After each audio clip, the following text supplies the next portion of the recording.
This video is for high school running coaches. Coaches, you know you need to keep your kids injury-free all year long if you want them to PR. This applies both in cross country and in track. We know we have to build the aerobic engine. As we talk about in consistency is key, we talk about building the aerobic engine, strengthening the chassis, revving the engine. That's the car analogy. And there's that table in there that says, hey, even the 800 is 60% aerobic, with the anaerobic contribution being about 35%, 35 to 40%. But as we go up to 1600 is 82%, then 3200 is about 90, 92, and the 5K is 95%. So we know we need to build the aerobic engine. But the problem is too many coaches don't have a safe progression of workouts that's going to keep kids injury free. So oftentimes, we're not going to see shin splints necessarily in week 1 or 2 or 3, but we do see it in week 4 or 5. Same with IT band injuries, same with calf injuries. So what I'm about to teach you is an approach that's going to build the aerobic system, but it's going to keep volume in a very progressive way that's going to keep kids injury free. All right, so here's what we have. We have Jeff Boelé's warm-up. At the end of this video, I'll show you where you can find that for free on YouTube. I'll show you how you can get it on your phone on an app for free. Then we'll talk about the run, and we'll talk about post-run work. Jeff's warm-up takes 13 minutes once you learn it. The first time you teach it to your kids, we're looking at about 20 minutes. So, the first week of the year, that's how long it's going to take the kids. And in this first slide, we're assuming a fit athlete. So they're going to do a 60-minute long run the first week back from school. Let's say we're talking in the track season, okay? And if we go back to cross country, these were kids that were doing 70, maybe even 75-minute long runs, but probably more like a 70-minute long run in September. Maybe you snuck in one more long run in October. So we're actually going to decrease the volume of their long run in my approach to training, because the warm-up takes time and the post-run work takes time. And as you're about to see, the overall time that they're spending on their feet is a lot of time. By the time we get to week 5, we'll be back up to a 70-minute long run. They'll be doing a ton of post-run work, and they're going to be working a lot harder and a lot longer than they were in your current training. So 13-minute warm-up, we go immediately into the 60-minute long run. And then immediately after that, we have post-run work. Now, there's red hard is what we would do on this day. So what is red hard? Well, the post-run work, it goes red is the easiest, then yellow then orange is the next more challenging one. More challenging. It goes red as the easiest. The next one in terms of how challenging it is orange, then yellow, then green, okay? And I'm going to show you how you can get red and orange for free on your phone, on your computer. We break them into hard days and easy days. Well, we're doing a long run, so we need to do red hard. On the easy days, kids would do red easy, okay? So it's just very simple. I like to keep things very simple. As an aside, sometimes people look at my training, and I'm going to show you what some of these days look like in terms of what the training looks like on a document, and it looks like it's complex. It's not complex. It's just I'm recording this in 2024, and we're going into the 2025 track season.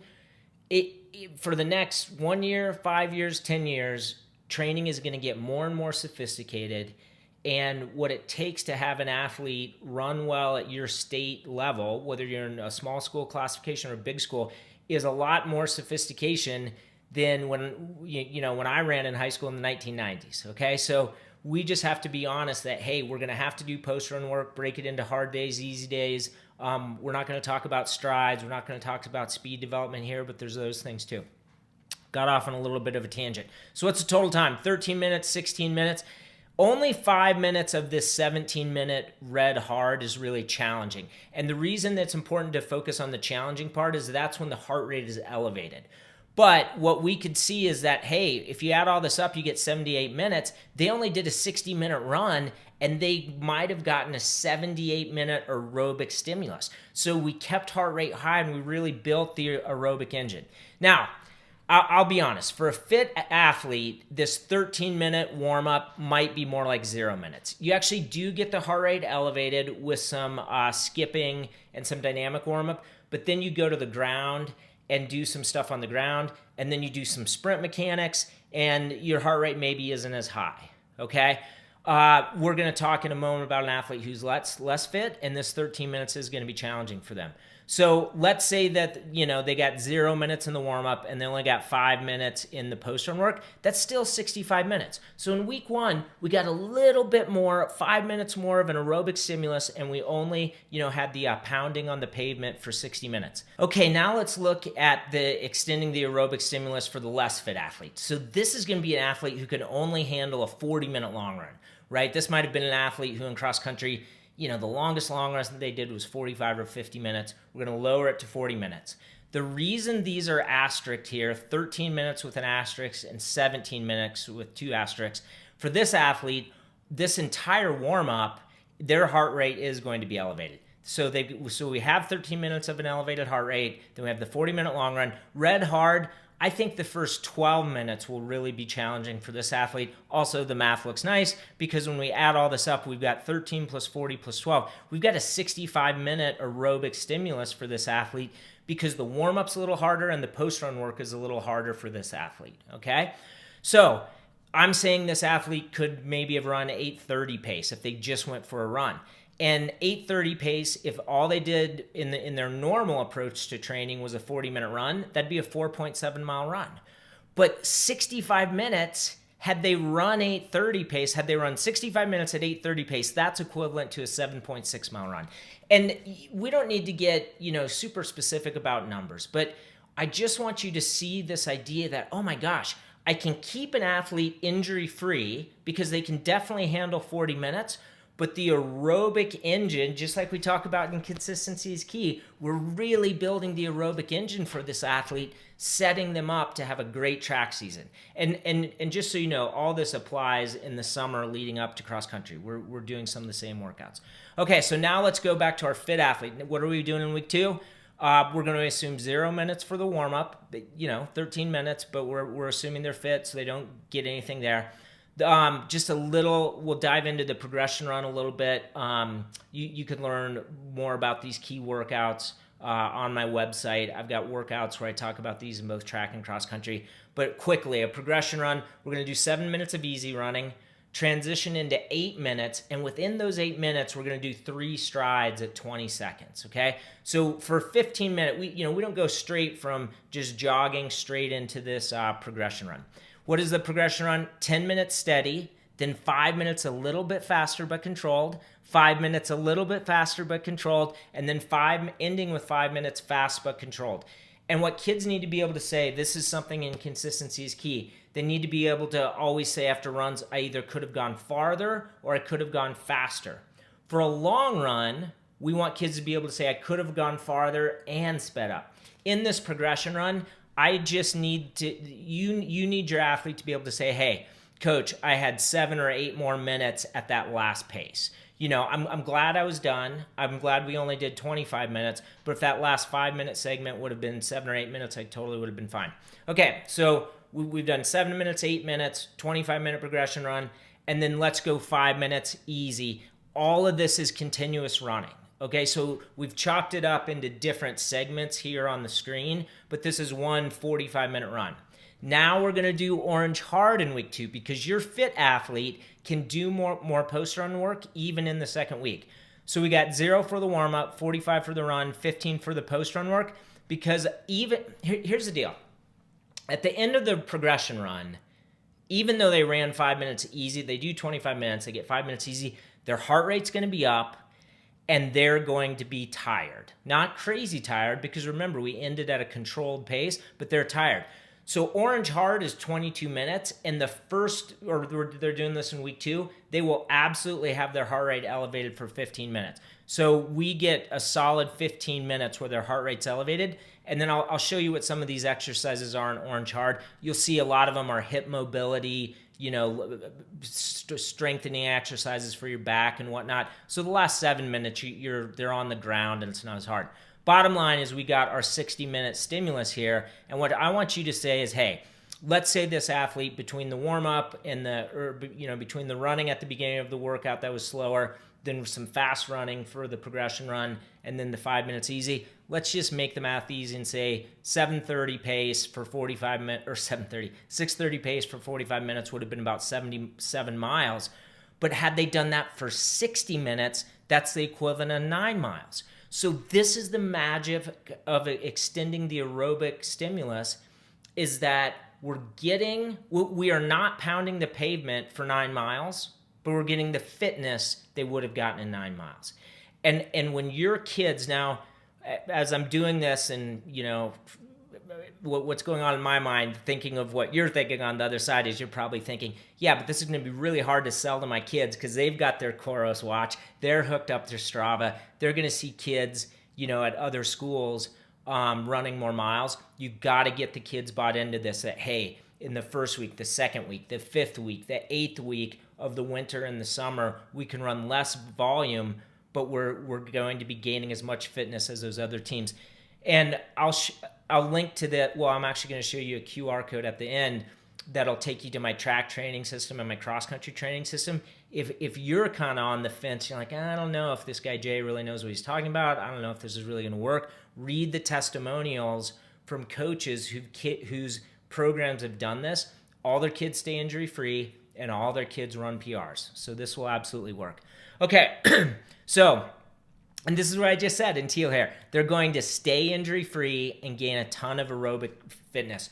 You've got to buy into this idea that we have to build the aerobic engine, but what we have to do is build it as big as possible safely, right? So it's not an either or, it's a both and. All right, and then let's look at the fit athlete in week 5. Again, 0 warm-up, but you'll have other kids on your team, the newer kids, who will gain some fitness in the warm-up. 70-minute long run. Now they're doing yellow hard, and so we went red, orange, yellow. I only share red and orange with you for free, yellows in these training systems, but just trust me on this, that 25 minutes here, at least the first 15 will be challenging, if not more. So we've got 85 minutes. Let's assume 7-minute pace. So, a 70-minute run at 7-minute pace, that's 10 miles. But 85 minutes at 7-minute pace is basically 12 miles. So another example of the aerobic stimulus was a 12-mile run, even though the amount of pounding on their body was only 10 miles. The one thing I want to say here, put yourself in the shoes of the athlete for a moment. When they finish a 70-minute run, what do they want to do? They want to take a break and have some water and chit-chat with their friends. It's a mental challenge to go straight into 25 minutes of post-run work at the end of 70 minutes. One of the things I love talking about in Consistency is Key, excuse me, is build your attention span for hard work. That's the second chapter, right? It comes early in the book because athletes, if they want to be great distance runners, have to build their attention span for hard work. And we had this as a 0, the warm-up. That's a 13-minute warm-up, right? This is 25, this is 70, so what is that? That's 38 plus 70, so it's 108 minutes. So that's an hour 45, technically an hour 48. An hour 45. In week 5, your athlete is moving continuously for 1 hour and 48 minutes, and when they got to the end of the run, they had to mentally say, I'm ready to go for almost like the second workout, the second part of the workout. So this is a great way, and there's an article that I shared with people on my newsletter that talked about this, and one of the things I pointed out is we're doing this in the winter, or we're doing this in the summer. But when the race pace workouts start in the competitive season, these kids are mentally ready to handle that because they handled this type of workout. Okay, let's see what the warm-up looks like and the post-run work. Okay, so where are you going to get the warm-up? Where are you going to get the post-run work? You're going to scan this QR code here. It's going to take you to this page, and this is all free. Put in your email address, sign up for free. Okay, what is it going to take you to? It's going to take you to this, and we can get the warm-up, and then we're going to get the post-run work. One of the things I want to show you is you can always get this for free on YouTube too. Close that, but this is the warm-up. This is just the beginning of it. There's some lateral stuff. We're going to do some stuff like leg swings. Then there's some sprint drills that they're doing in here, just A marches, B marches, stuff like that. But I do think the best thing to do is to get it's basically like a free app on your phone and have it there. Okay, so when you log in there, here we go. Training videos, warm-ups, post-run, and then these are my old videos. Core X, Lunge Matrix, SAM, just for you to have as a reference. Obviously, you can find all those for free on YouTube, but now they're in one place. So you click on warm-ups, then Jeff Boelé's warm-up. It's the exact same warm-up we had in there. I also added lunge, leg swings, and lunge matrix. Now, when you click this is the download that has the warm-up and all the post-run work. So I've listed out everything in Jeff's warm-up. And as we talked about, I said the heart rate really gets elevated when we start. That's all this stuff. Look, skipping, backward walks, butt kicks, side shuffle, all that stuff. But then we move to the fence and do leg swings. And I do think if your athletes were wearing a heart rate monitor, we don't need to do this, but were they, heart rate would stay elevated in here. Heart rate does dip a little bit when they move to the ground for your fit athletes. Sprint mechanics, it's kind of up and down because some are marches, some are skips. I do think I'm going to zoom that out a little bit. I do think for your younger athletes, this whole thing, heart rate's going to be up. So that's why this whole premise of extending the aerobic stimulus for a young athlete who's less fit, heart rate's going to be elevated through this whole thing. Now, so what does post-run work? Well, this was the easy day. Post-run work on the easy day is big 5. Again, this is red. This isn't super challenging. It's just push-ups and body squats. Then we do a lot of mobility here. When we get to the hard day, it's the lunge matrix. And if you've always used that as a warm-up, I think for your young athletes who are really weak, it's actually a good strengthening routine that they can do. So they do that, and then they go back and do everything that's an easy.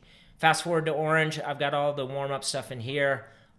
They do Jeff Boelé's, they do lunge matrix, Jeff Boelé's multi-directional cool down, and some stuff in here. This is all, backwards jog, backwards skip, single leg hop, all these things. So heart rate stays elevated. On the hard days, man, in orange, it already gets hard.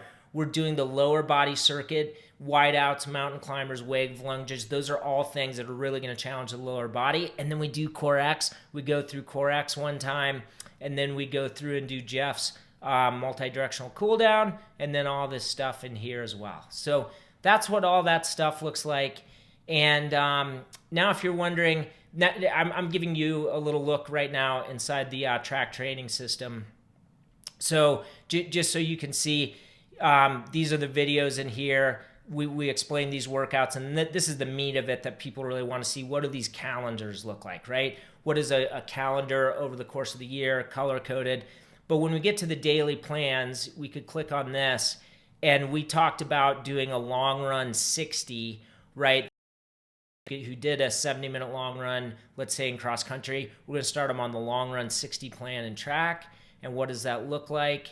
That looks like this. So this is what we had in here. We had our long run of 60 minutes the first week. Then in week 2, just like we talked about, we do a progression run where the total time is 45 minutes. We did red hard the first week, and then we're doing orange hard the second week. What I want to show you is that when we get to week 5, now we're doing yellow hard. And then when we get later on in the year, not later in the year, later on in the season, when we get to week 7 or 8 or 9, they should advance from yellow to green. And green is really challenging. I would say that yellow is very challenging too. So final thing is, if you want to learn more about the cross-country and track training system, here's the QR codes.